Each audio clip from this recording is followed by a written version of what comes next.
Nasıl bir şey? Böyle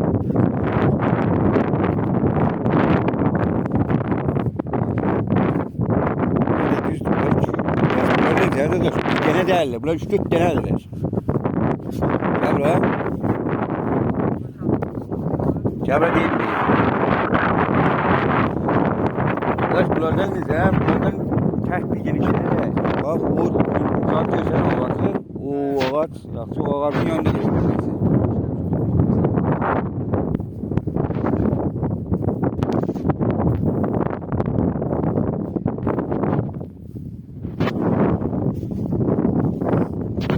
Yoksa bak o kısmet yoktu orada da. Bak lan.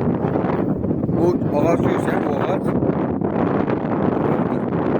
O ağacın təbən 20 metr üzerinde de bir yenəsi var.